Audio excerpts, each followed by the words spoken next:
విశాఖ జిల్లా ఆనంతపురం మండలం ముసిలివాడ కొండల్లో గనుల తవ్వకాల ప్రక్రియను విరమించుకోవాలని సిపిఎం డిమాండ్ చేసింది. విశాఖలోని సిపిఎం కార్యాలయంలో నిర్వహించిన మీడియా సమావేశంలో ఆ పార్టీ నాయకులు జగ్గునాయుడు, జగన్ మాట్లాడుతూ ఎన్డీఏ ప్రభుత్వం క్వార్జ్ తవ్వకాల కోసం ప్రజాభిప్రాయ సేకరణ కార్యక్రమం నిర్వహించగా దాదాపు 52 గ్రామాల ప్రజలు మూకుముడిగా అభ్యంతరం చెప్పారని తెలిపారు. ఇప్పటికైనా ముఖ్యమంత్రి చంద్రబాబు స్పందించి క్వార్జ్ తవ్వకాలు ఆలోచన విరమించుకోవాలని కోరారు.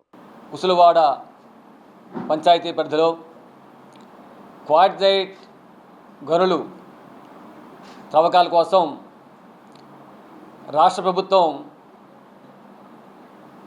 ఈరోజు ప్రజాభిప్రాయ సేకరణని చేపట్టింది. ఈ ప్రజాభిప్రాయ సేకరణలో ఆ ప్రాంతంలో ఉన్నటువంటి దాదాపు 52 గ్రామాలకు సంబంధించిన ప్రజలు పాల్గొని ముక్త కంఠంతో ఈ గనుల తవ్వకాలను నిలిపివేయాలని చెప్పని డిమాండ్ చేశారు. ప్రజాభిప్రాయ సేకరణని జరగనివ్వలేదు. మా కొండల ధ్వంసం చేయొద్దు, పర్యావరణ ధ్వంసం చేయొద్దు, మా ఆరోగ్యాల్ని ధ్వంసం చేయొద్దు, మా ఇళ్లను, పశువులను, సంపదను ధ్వంసం చేయొద్దు, మా పంటలను, దీంతోపాటు మామిడి, జీడి, కొబ్బరి వంటి తోటలను ధ్వంసం చేయకండి అనే నినాదంతో మొత్తం మూకుమ్మడిగా వందలాది మంది ప్రజానీకం ఈ ప్రజాభిప్రాయ సేకరణ అడ్డుకున్నారు, తిరుగుబాటు చేశారు. ఈ తీవ్రతను గమనించినటువంటి జిల్లా కలెక్టర్ గారు ప్రజాభిప్రాయ సేకరణని రద్దు చేస్తున్నట్టు ప్రకటించారు.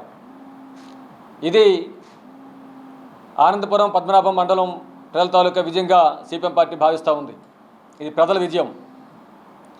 ఎప్పటికైనా సరే రాష్ట్ర ముఖ్యమంత్రి చంద్రబాబు నాయుడు గారు, రాష్ట్ర ప్రభుత్వం ప్రజల తాలూకా అభిప్రాయాన్ని గమనంలో తీసుకొని ముసిలివాడ ప్రాంతంలో కొండల ధ్వంసాన్ని ఆపాలని చెప్పని, తన నిర్ణయాన్ని వెంటనే రద్దు చేయాలని చెప్పని సిపిఎం పార్టీ డిమాండ్ చేస్తూ ఉంది. తెలుగుదేశం కూటమి ప్రభుత్వం 3 నెలలైంది అధికారంలోకి వచ్చి.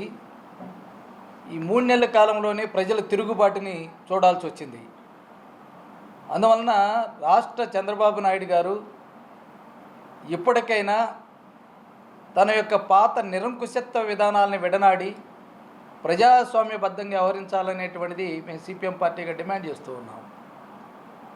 ప్రజలందరూ క్వార్జ్ మైన్ని వ్యతిరేకిస్తున్నారు. అక్కడ ఆ గ్రామాలన్నీ నాశనం అయిపోతాయి, అక్కడ ఉండేటటువంటి పంట పొలాలన్నీ నాశనం అయిపోతాయి, జీవితాలు అనేటువంటి బుగ్గిపాలవుతుందని చెప్తూ ఉన్నారు.